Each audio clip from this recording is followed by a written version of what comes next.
Můžu? Chtěl bych jenom říct, že od 1.8. nastupuji jako specialista korporátní péče tady k ním do kanceláře, kde bude sedět Petr Veselý s Martinem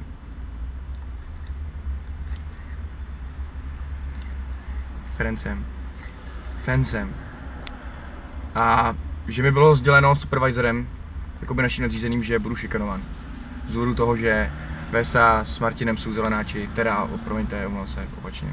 Oni jsou, já jsem hledáč a oni jsou mazáci těžký. Tudíž první měsíc jakoby toho zaučování budu mít asi hodně krutej. Už jsem stačil zažít trošku ty šikany, když jsem tam třeba přišel a zaklepal jsem, tak jim to přišlo hrozně vtipný a smáli se mi. Hrozným způsobem se mi smáli, tak jsem si přidal docela blbě. Vždycky, když tam přijdu, tak jako si něco povídají a tak dále. To je prostě typický jako psychický šikanování, který uvidíme, jak jako to dopadne, buď to budu řešit nějak jako právní cestou, nebo se odvolám nějak na nadřízeného a pak uvidím, jak to bude dál vypadat.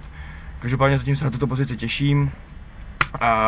Petr Veselý mi vyprávěl, že prý taky byl šikanován z její strany, takže jako nedá se svítit a musím si to sám jakoby vytrpět, což je malá daň za to, z jakého místa jdu na toto nové místo, tudíž jsem spokojený a myslím, že to bude v pořádku. A to je tak zhruba vše, co jsem chtěl nyní sdělit.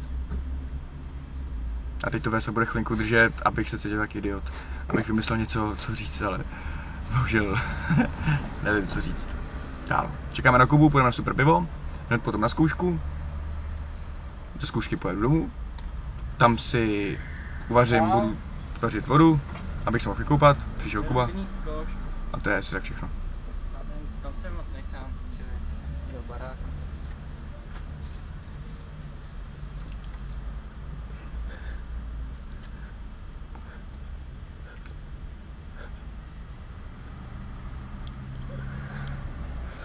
Dojde ti už paměť aspoň? Ne. Okay.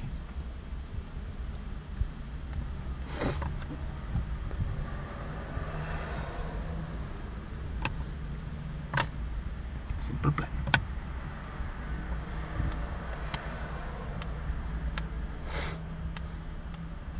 No tak ještě něco. Teď je to nudný, když se na to nikdo koukat nebude. Aspoň si myslím. Zapuštím zítra v práci. Jo. Tu?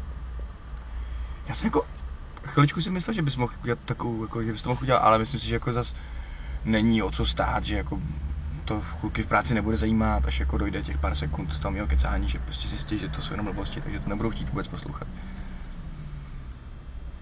Ale na šikanu jsem připravený. Fakt jsem na ní připravený.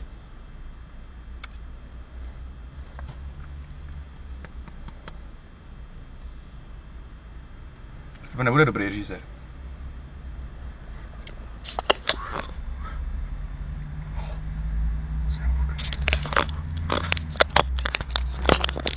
Řekni něco.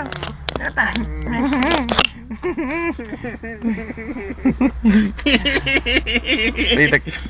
Tak.